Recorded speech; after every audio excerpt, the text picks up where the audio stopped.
Bonjour à tous, c'est David Somme Jean Réjoui. Au nom de tous nos dirigeants et nos pasteurs, je tiens à vous remercier beaucoup de vous être joints à nous pour ce culte en ligne. Bien sûr, nous ne pouvons pas nous réunir en personne à cause du coronavirus. Et bien que nous le regrettions, nous sommes très reconnaissants de l'opportunité de se réunir de cette manière. Et nous espérons que vous en ferez partir aussi longtemps qu'il est nécessaire. Donc, pour commencer notre culte ce soir, je vous invite à prier avec moi la prière que notre Seigneur nous a enseignée. Prions ensemble. Notre Père qui est aux cieux, que ton nom soit sanctifié, que ton règne vienne, que ta volonté soit faite sur la terre comme au ciel. Donne-nous aujourd'hui notre pain de ce jour. Pardonne-nous nos offenses, comme nous pardonnons aussi à ceux qui nous ont offensés. Et ne nous soumets pas à la tentation, mais délivre-nous du mal. Car c'est à toi qu'appartiennent le règne, la puissance et la gloire, pour les siècles des siècles. Amen. Amen. Ce soir, notre appel du culte se trouve dans les psaumes. Psaume 9, versets 10 à 11 dit: « L'Éternel est une forteresse pour l'opprimé, une forteresse dans les temps de détresse. Ceux qui connaissent ton nom se confient en toi, car tu n'abandonnes pas ceux qui te cherchent, l'Éternel. » Je vous invite maintenant à chanter ensemble « À Dieu soit la gloire ».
Assurés de l'amour de Dieu en Jésus-Christ, reconnaissons notre péché. Je vous invite maintenant à passer un peu de moment en confessant notre péché devant notre Seigneur. Prions ensemble. En ce premier jour de la semaine, nous regardons vers toi, Dieu d'amour. Tu nous as donné le pain de chaque jour. Tu nous as réjouis par ta création. Tu nous as assurés de ta miséricorde par le Christ. Mais nous ne t'avons pas dit notre reconnaissance. Pardonne-nous. Tu nous as fait entendre des nouvelles de toute la terre. Tu as mis devant nos yeux les souffrances de nos frères et de nos sœurs, mais nous lui sommes souvent restés insensibles. Pardonne-nous. Tu nous as accompagnés dans notre chemin quotidien, mais devant les soucis, nous avons été gagnés par les craintes, et devant la tâche que tu nous indiquais, nous n'avons pas su t'obéir. Pardonne-nous. Accorde-nous, Père, des cœurs reconnaissants, attentifs et disponibles pour ton service. Amen. Maintenant encore, je vous invite à chanter ce chant, tel que je suis.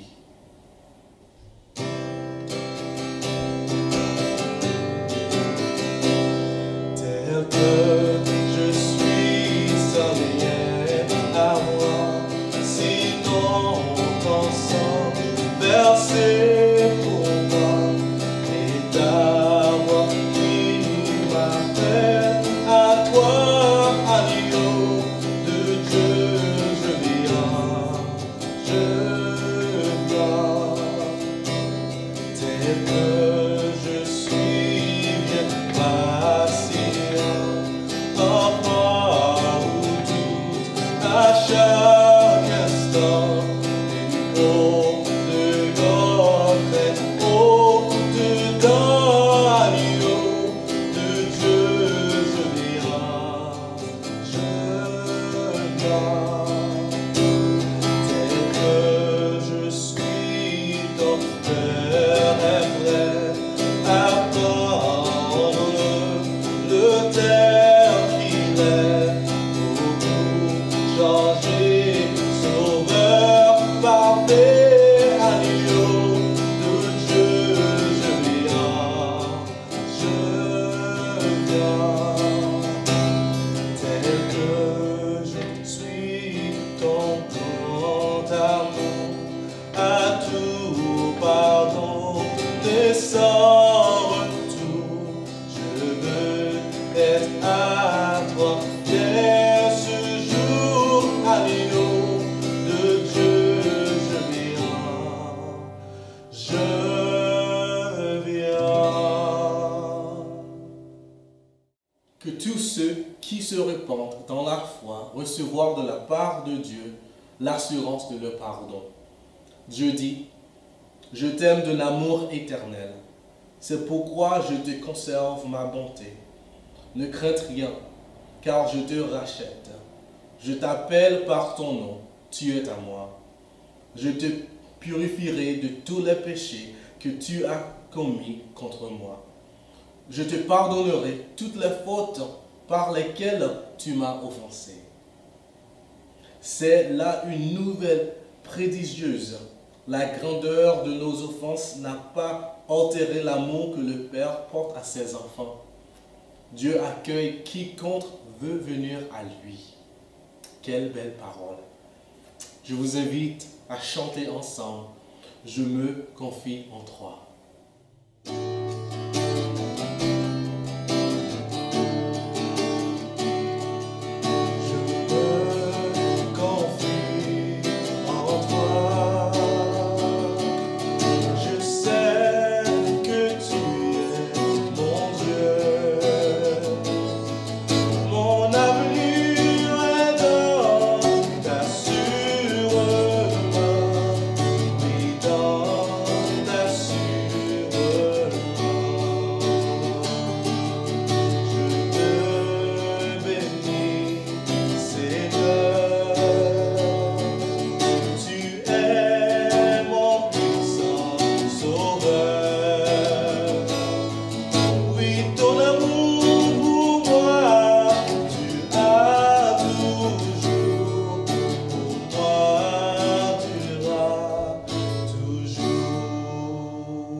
Ésaïe 43, versets 1 à 2 dit: Maintenant voici que dit l'Éternel, celui qui t'a créé Jacob, celui qui t'a façonné Israël. N'aie pas peur, car je t'ai racheté. Je t'ai appelé par ton nom, tu m'appartiens. Si tu traverses de l'eau, je serai moi-même avec toi. Si tu traverses les fleuves, ils ne te submergeront pas. Si tu marches dans le feu, tu ne te brûleras pas, et la flamme ne te fera pas de mal. Vous voyez, Dieu est un Dieu qui est toujours avec nous. Il ne nous quittera jamais, ni ne nous abandonnera. Dieu mérite nos louanges. Louons notre Seigneur en travers ces deux chants. Je te donne mon cœur. Il y a des gens qui disent ça. Je te donne tout. Christ seul me suffit. Louons notre Seigneur ensemble.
débute maintenant dans la prière, n'oubliez pas de prier pour ceux qui ont du mal avec ce coronavirus, pour ceux qui ont du mal à être isolés, pour ceux qui ont dû arrêter de travailler à cause de ce virus.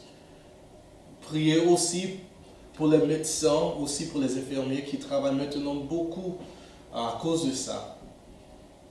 Donc, je vous invite à la prière. Prions ensemble.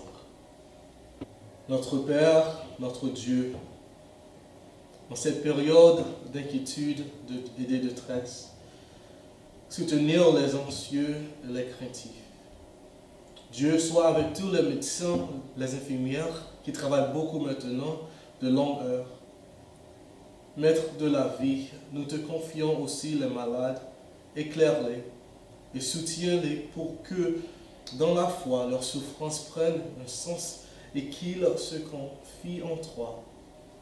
Sois aussi auprès de leurs proches, fortifie-les et donne-leur l'attitude juste qui console et qui aide.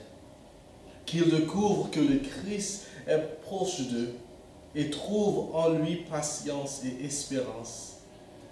Seigneur, aide-nous à orienter notre vie selon ta volonté, à nous laisser réformer par ta parole de vie. Viens bannir de nos vies tout ce qui empêche de t'obéir.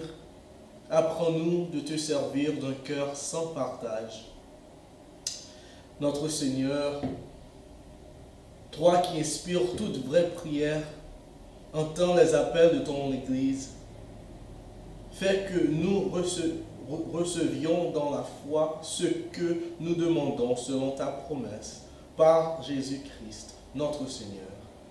Amen. Amen. C'est bon pour nous de déclarer à haute voix ce que nous croyons. Donc je vous invite même à travers vos écrans à lire avec moi, à déclarer ensemble notre confession de foi. Lisons ensemble.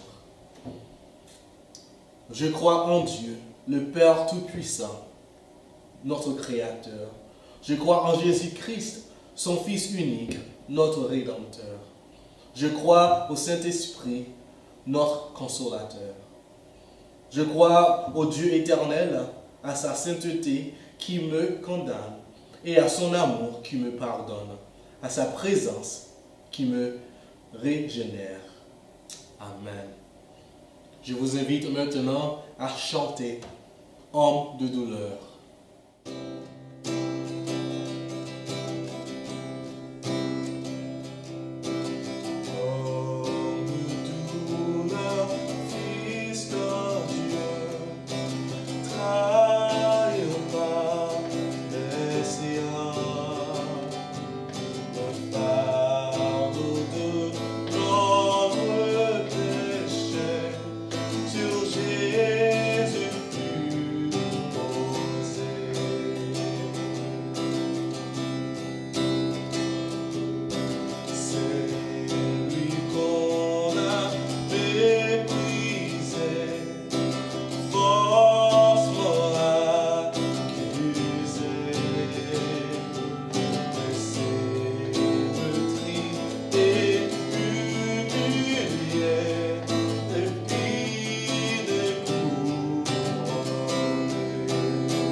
En ce moment, j'invite notre pasteur Christopher à nous donner la prédication.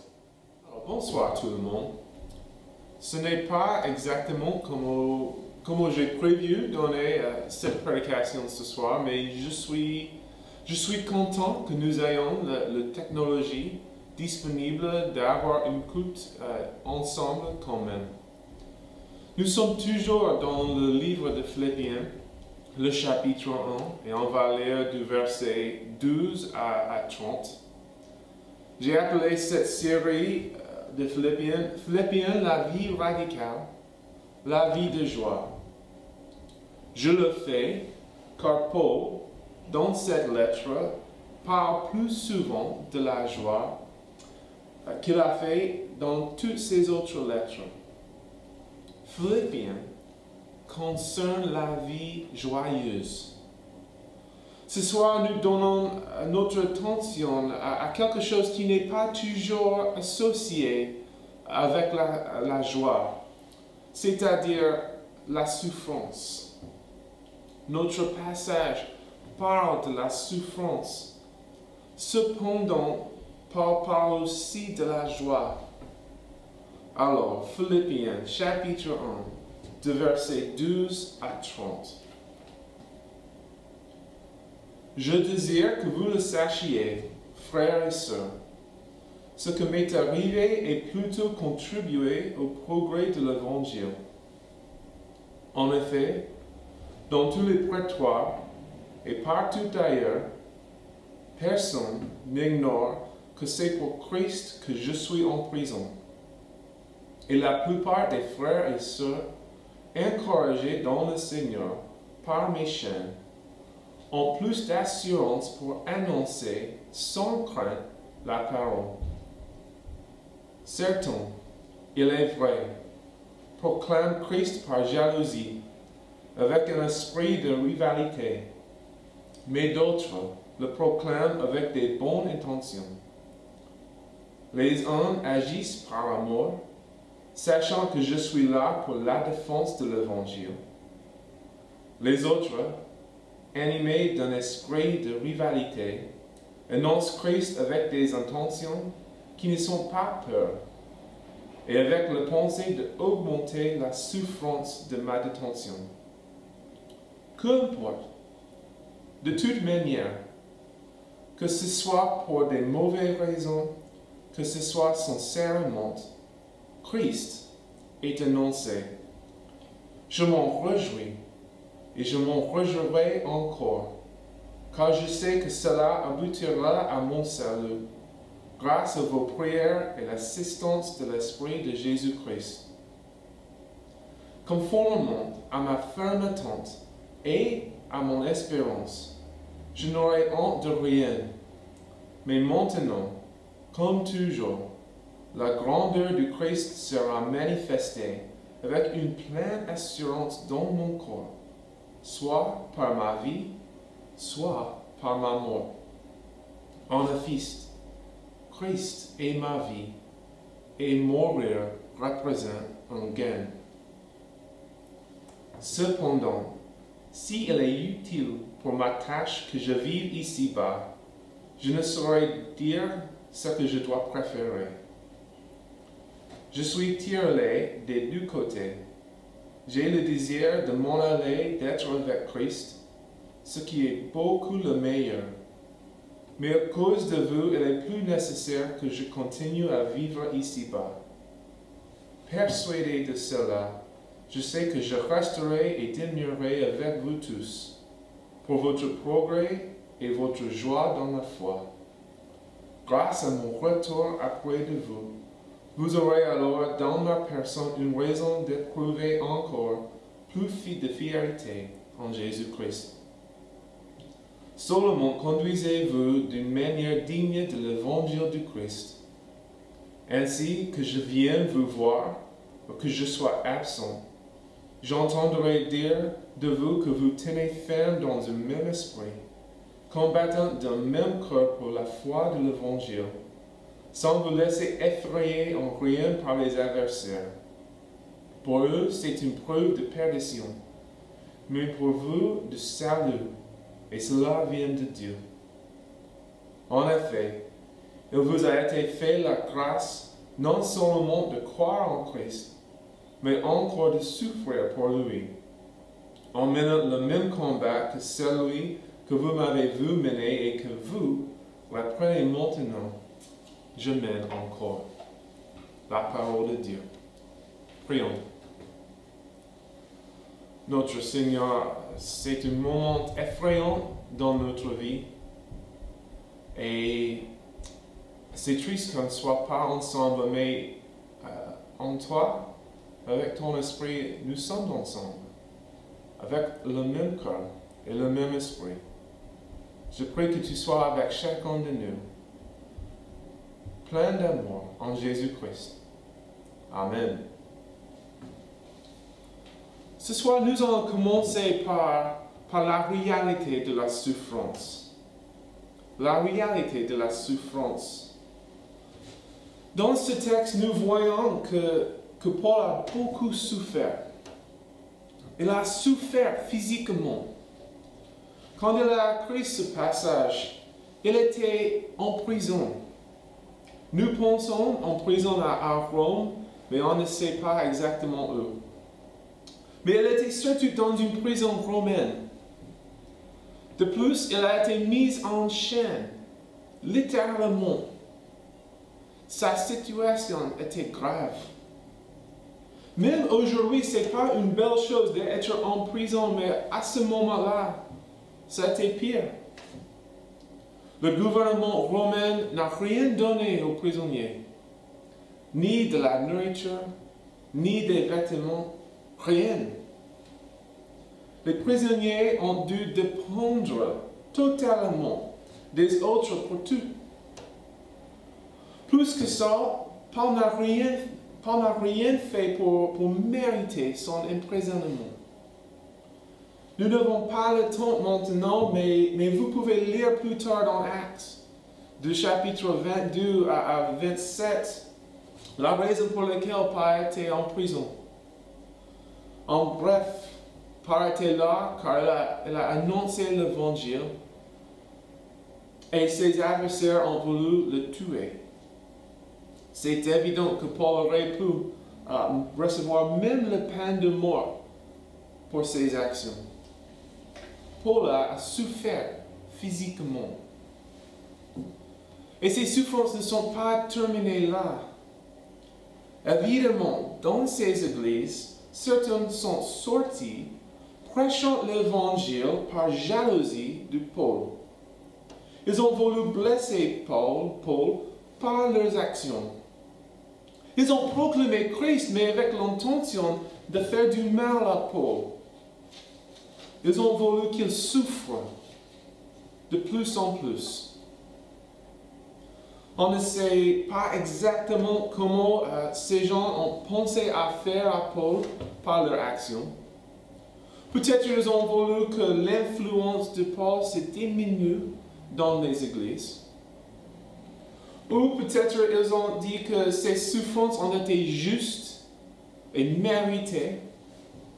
On ne sait pas. Sauf que même parmi des églises, certains ont voulu persécuter Paul. Tout ça confirme la réalité de la souffrance. Cependant, tout le monde n'y croit pas. Par exemple, prenez le bouddhisme. Ils enseignent que la souffrance vient de nos désirs. Selon le bouddhisme, si nous pouvons nous libérer de nos désirs, la souffrance disparaîtra. Elle n'est qu'une illusion, éphémère et pas réelle. Mais c'est vrai, la souffrance n'est qu'une illusion. Moi, j'avais une prof à la fac qui a dit que si la souffrance est une illusion, elle est une illusion très forte. Non, la Bible dit autrement. Et même notre propre expérience confirme que la souffrance est réelle. Mais alors, ça c'est le bouddhisme, peu importe pour les chrétiens. Mais je vois maintenant quelque chose de plus pernicieux. Car il y a certaines églises et certains pasteurs qui prêchent que la souffrance ne vient pas de Dieu, qu'elle n'est pas nécessaire pour les chrétiens et qu'elle est toujours un signe de la désobéissance de Dieu. Ils enseignent que la foi en Christ libère les chrétiens de toute leur souffrance et que les chrétiens peuvent vivre triomphant maintenant, qu'ils peuvent même avoir la victoire dans cette vie. Souvent, ce message est accompagné par une promesse de richesse, de bonne santé, de paix et de toute prospérité dans cette vie. La souffrance, elle n'est que pour les pécheurs, les méchants, et pas pour les vrais chrétiens, les vrais croyants. Mais vous voyez que ce n'est pas du tout en accord avec la parole de Dieu. Paul, il a beaucoup souffert. Paul a résumé ses souffrances en 2 Corinthiens, le chapitre 11. Les coups, les emprisonnements, 5 fois le 40 coups moins 1, 3 fois il a été fouetté. Et bien plus que tout ça, Paul a beaucoup souffert. Tous les autres apôtres aussi, 11 sur 12 ont été tués à cause de leur foi. Au verset 29, Paul dit que la souffrance est une grâce même pour l'Église, donnée par Christ à ses bien-aimés. Donc, pour ceux qui prêchent la libération de la souffrance dans cette vie, ils sont des loups qui se présentent comme des bergers. Et par l'autorité de la Bible, je peux dire que ce message est un mensonge de Satan. Et l'enfer les attend s'ils ne se repentent pas de leur action. Une église qui prêche la libération de la souffrance dans cette vie est un pillage du diable. Et elle n'est pas du tout une vraie église. Pas du tout. La souffrance est réelle dans le passé, aujourd'hui et jusqu'à la fin de ce monde. Elle existe. Est-ce que vous savez qu'en 2019, et aussi maintenant, un ou une chrétienne a été tué à cause de leur foi tous les 8 minutes? C'est-à-dire que pendant cette prédication, trois de nos frères et sœurs seront tués pour leur foi pour Jésus-Christ. Pour beaucoup de chrétiens, la souffrance est si dure, si importante. Ici, nous ne vivons pas ce même type de souffrance, mais elle est aussi une réalité pour nous, et surtout maintenant, pendant cette crise. Notre foi nous éloigne de nos familles et de nos amis. Ce monde ne respecte pas les croyants. Mais nous ne pouvons pas nous protéger nos proches de la souffrance. Même dans vos vies, il y a toujours des maladies, des inquiétudes, la peur. La Bible nous confirme que la souffrance est réelle et nous ne pouvons pas prétendre le contraire. Alors pourquoi? Pourquoi la souffrance? On se pose la question, oui, c'est réel, mais pourquoi? Pourquoi Dieu a-t-il permis la souffrance, même ordonné la souffrance dans nos vies? Pourquoi Paul a dit que la souffrance est une grâce? Je pense que c'est un peu différent pour chaque personne, mais il y a souvent des moments, souvent des nouvelles qui sont si terribles que je me pose la question, pourquoi? Pourquoi Dieu? Et cette question nous amène à notre deuxième point ce soir, la raison de la souffrance. Nous avons vu la réalité de la souffrance et maintenant nous allons voir la raison pour la souffrance. ce texte est riche en réponses. Premièrement, il existe pour l'avancement de l'évangile dans ce monde. L'avancement de l'évangile dans ce monde. Regardez le texte. Au verset 12, la souffrance de Paul a contribué au progrès de l'évangile. Au verset 13, à cause de sa souffrance, l'évangile est connu par tout le monde autour de Paul. Au verset 14, sa souffrance a encouragé des frères et des sœurs à annoncer l'évangile sans crainte. Les Juifs à Jérusalem ont voulu tuer Paul et entendre l'évangile, mais le contraire est arrivé. Même pour ceux qui ont prêché à cause de jalousie, ils ont tout de même fait avancer l'évangile. Partout Paul dit, Christ est prêché. Et pour cela, Paul s'est réjoui. Cela continuerait pendant des années. Pendant les 3 premiers siècles après la mort de Jésus-Christ, l'Église a été beaucoup persécutée. Elle a tellement souffert à cause de sa foi. Des chrétiens ont été emprisonnés, torturés, vendus en esclavage, tués, un peu de tous, pour leur foi en Jésus-Christ. Pendant 3 siècles, la persécution a été énorme. Les chrétiens ont bien souffert, mais l'Église a grandi. Tertullien, un des pères de l'Église, a dit pendant cet âge que le sang des martyrs est la semence de l'Église. Finalement, l'Empire romain est tombé, mais l'Église dure toujours. La souffrance a fait avancer l'Évangile. Elle a même fait grandir l'Église. Mais est-ce que c'est toujours le cas? Est-ce que c'est vrai que la souffrance fait avancer l'Évangile maintenant, aujourd'hui? Je vous pose cette question. Qu'est-ce que l'Érythrée, le Nigeria et le Soudan ont en commun?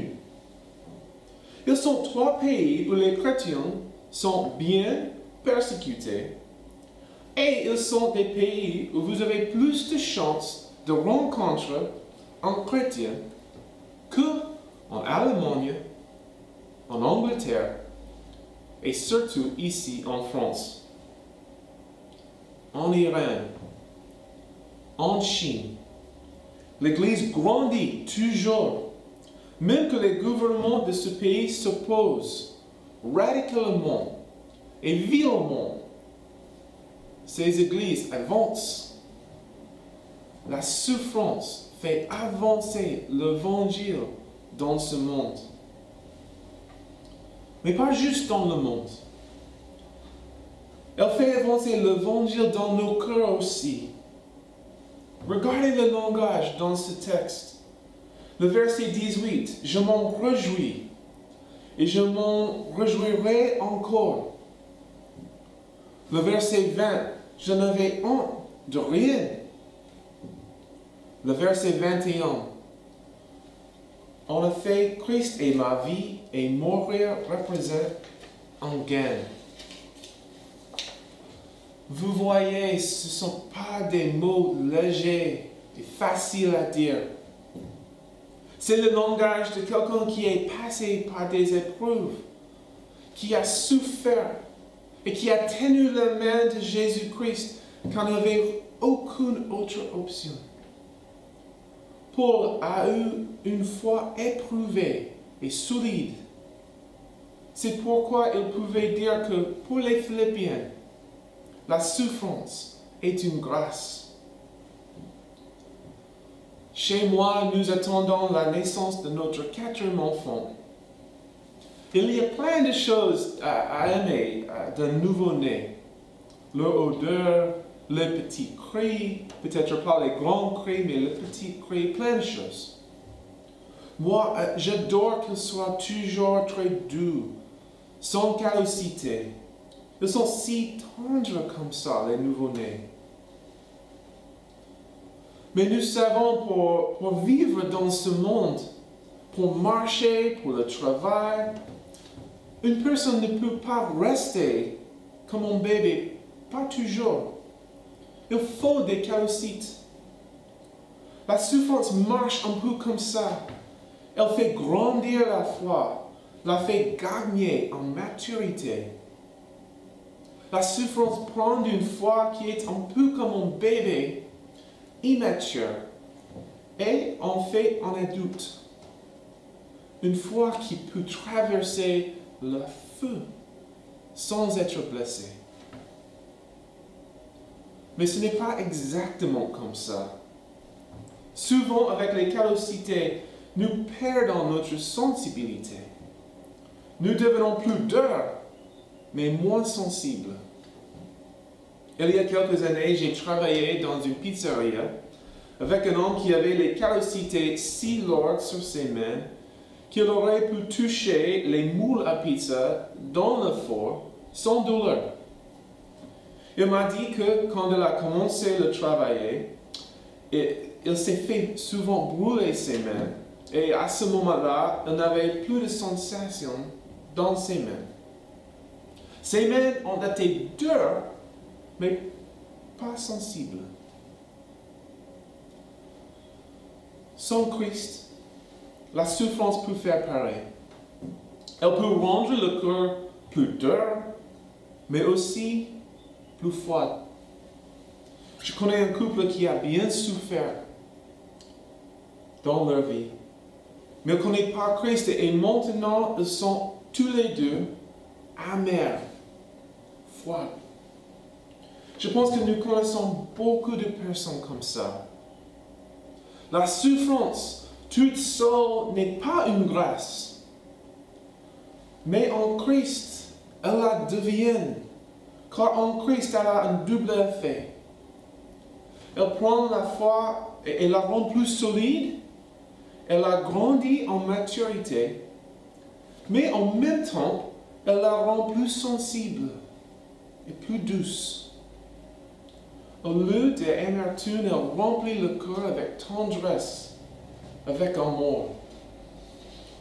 Je connais un autre couple qui a bien souffert, dans une manière que je ne peux pas imaginer. Mais ce couple connaît Christ et grâce à lui, leur foi a une richesse, une tendresse qui est sans pareil pour les autres. Pour eux, la souffrance, même la souffrance dure et difficile, a approfondi leur foi. Car vous voyez, c'est dans les périodes de souffrance que nous cherchons, que nous prions Dieu. Quand nous sommes forts, nous ne nous apercevons pas notre besoin. Mais quand nous avons les mains pleines, nous ne cherchons pas la main de Dieu. Nous sommes contents.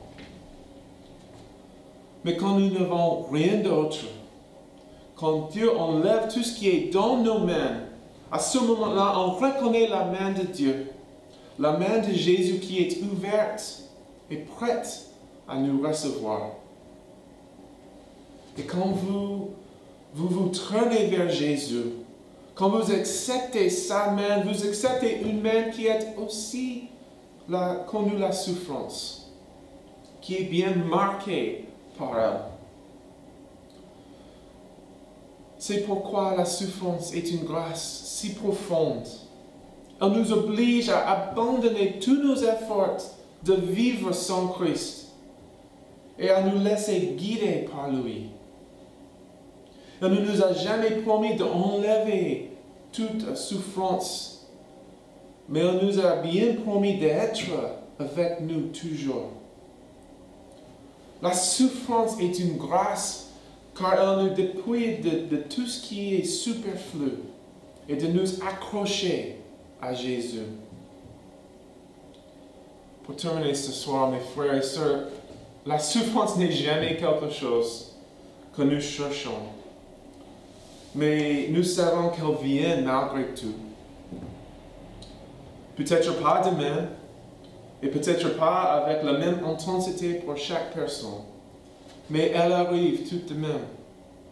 Même pendant le temps que j'ai écrit cette prédication et le moment que je donne cette prédication, nous voyons le monde est dans un moment de souffrance. Elle arrive.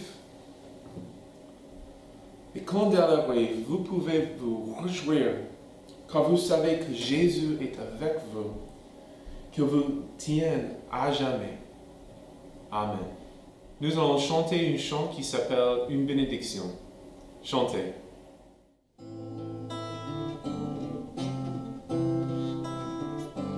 Que la grâce et la paix du Seigneur soient déposées sur vous, sur vos cœurs, et que sa lumière vienne éclairer vos vies par le nom de Jésus-Christ. Que la grâce et la paix du Seigneur soient déposées sur vous, sur vos cœurs, et que sa lumière vienne éclairer vos vies par le nom de Jésus-Christ. Mes frères et sœurs, nous passons par un moment difficile, mais en le passant ensemble. Si vous avez besoin de quelque chose, de la prière, des choses spécifiques, n'hésitez pas à nous contacter. On est là pour vous. On aimerait bien être là pour vous. Et maintenant, recevez cette bénédiction de la parole de Dieu. Que Christ soit votre vie et même mourir représente un gain. En Jésus-Christ. Amen. La grâce